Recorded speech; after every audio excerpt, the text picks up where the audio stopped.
Well, hello there and welcome back to the Hull City Fan Central YouTube channel, where today I do have my match reaction for the Hull City versus Fenerbahce pre-season friendly. First time these two clubs have met, and unfortunately we come out 2-0 on the wrong end of it. It was a very, very good game from both sides.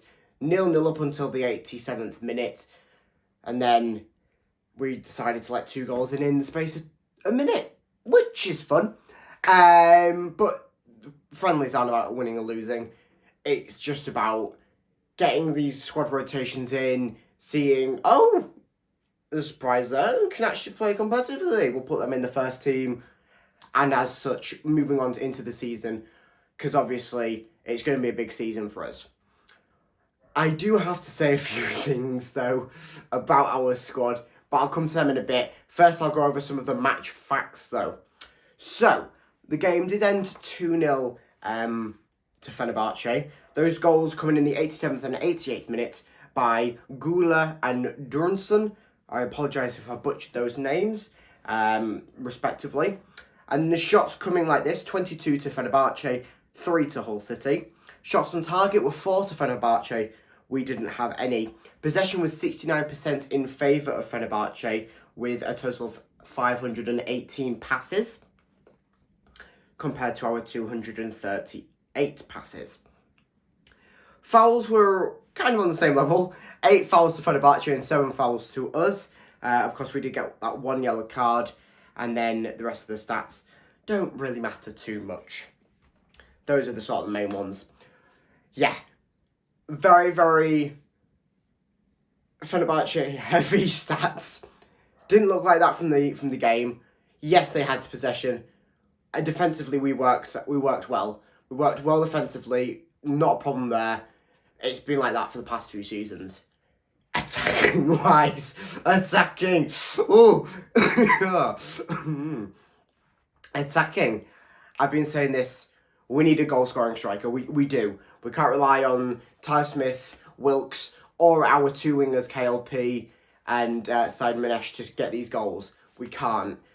We did have someone at the game, which I will not be disclosing the name of because I don't want to really spread rumours. But we did have someone there who is a goal scoring striker, has scored every other game last season for his club, and is looking highly likely to sign. We'll have a look in the coming few days, but highly likely going to sign, which will help us because Said Manesh, KLP, Tufan, even our wing backs were feeding balls up. There was no one there. We were lacking. We was lacking attackingly. You can see from the stats. It's saw from the game. We was lacking attackingly.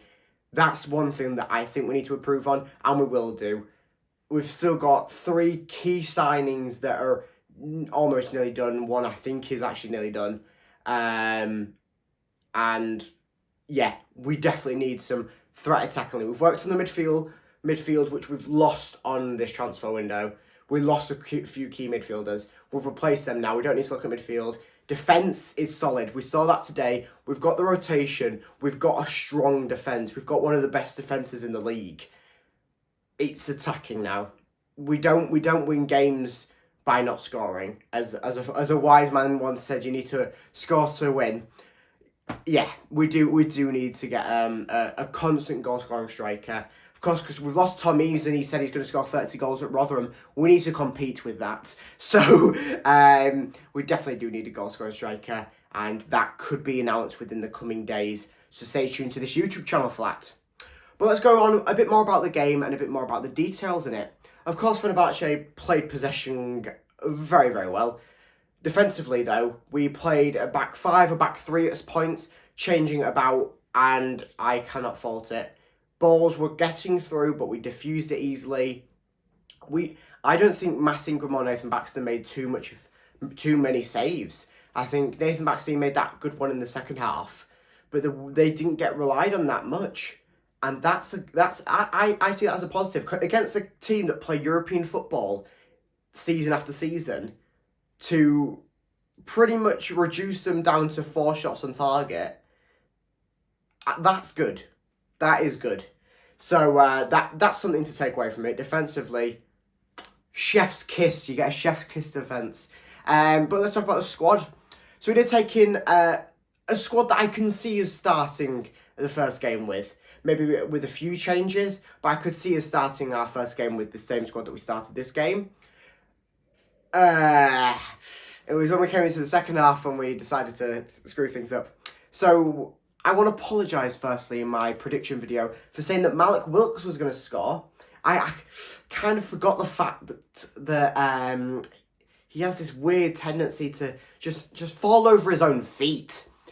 That's something that I decided to forget. And also it's something that I'm trying to see why we didn't let him go to Sheffield Wednesday.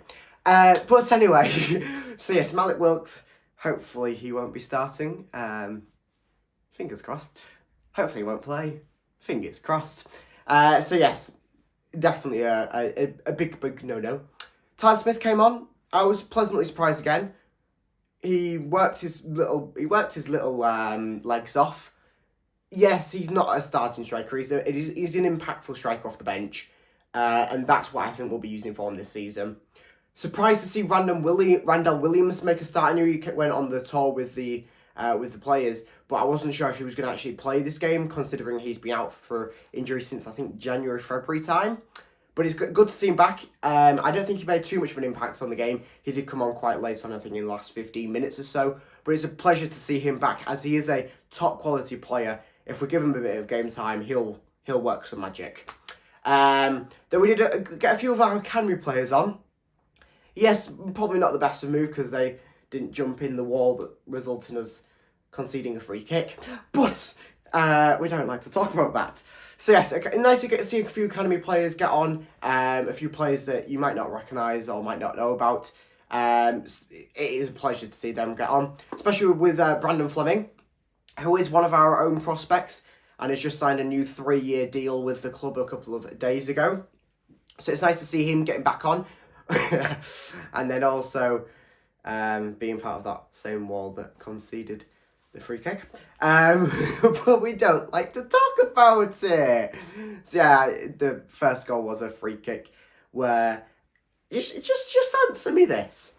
So you're in a wall on a free kick. You've forced one of your teammates to lie down on the floor. You can picture that. So no ball's going under. Even if you jump, no ball's going under because you've got a teammate lying down there to stop the ball going under. So you would jump in the wall, right? Because there's no way the ball's getting under. You get an extra height. You jump. So why did the wall not... Why did the middle of the wall not jump, which is where the ball went, right over them, and... All credit to Nathan Baxter. There's nothing he could have done with that. He'd already set his footing off on the wrong side, and all he could do was literally just watch it in. Second goal maybe could have done defensively a bit better of clearing it, and also maybe setting ourselves up from that start a bit better. But it's a friendly, don't like to dwell on it. It'll be reformed, and we'll see the squad in Marbella, where hopefully a few better results. Fingers crossed. Yeah. Let's hope. Let's hope and pray. I've got a good feeling coming into the season, especially if we get these few signings that I've said about that we need. If we get them in, we're sorted. We're bing bang bosh, top 6, and we'll see you in the Premier League.